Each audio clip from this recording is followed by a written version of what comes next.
because we've been with each other long enough. We've been through some things that I think we've proven to each other that we can handle the hard conversations. Like I can handle it if he comes to me with something that is hard. And he knows that he can trust me. If he has something that is hard that he needs to talk about, he can trust me, that I can handle it. And I can trust him. Like if I have something that is bothering me that's hard, I can go to him. I trust that he can handle it. Right. So she says it's a process. Yeah. Marriage for sure is a process. And it can be a process. Yeah. And it's the perfect opportunity to forgive and be forgiven. So true. Yeah. The perfect, that is so true. It's the perfect opportunity to forgive someone and then to also then be forgiven. I think that marriage is such a great process for all of that. And I think I have been forgiven and I have had the opportunity to forgive. And that just those two things has grown our relationship like the most, I think. So Yeah, that trust and growth is important. We need to know that we have a battle buddy. And we need to know that it kind of goes back to keeping promises, like that we talked about last time. Like when you know that you're going to keep a promise to your spouse and your spouse is going to keep a promise, meaning I'm not going to leave. Yeah.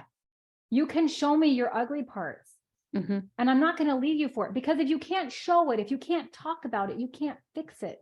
Yes. So if you aren't a safe place for your spouse to come show you their ugly parts, they can't fix it.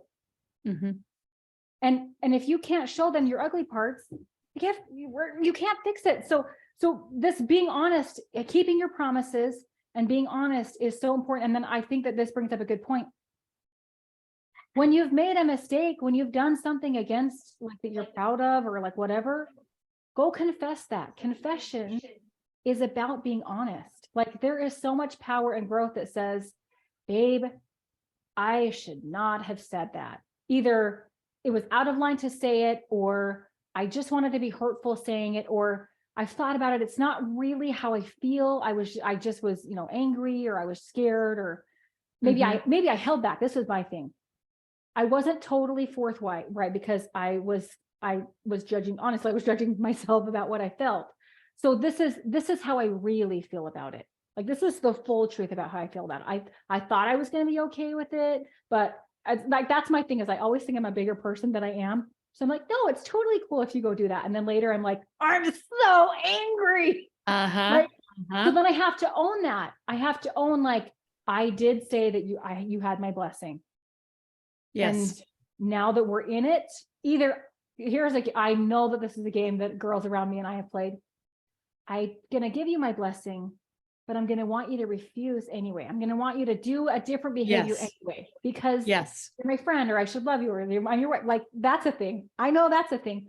So this goes back to boundaries, and maybe I mentioned it, but never offer something that you will resent them or hate them for accepting. Like there's honesty in that, in your boundaries. You can't give a blessing. You can't give an option. This goes with your kids, with your husband.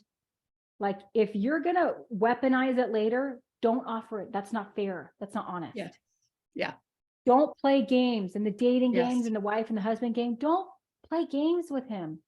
Yeah. Just be honest. Just tell him how it is.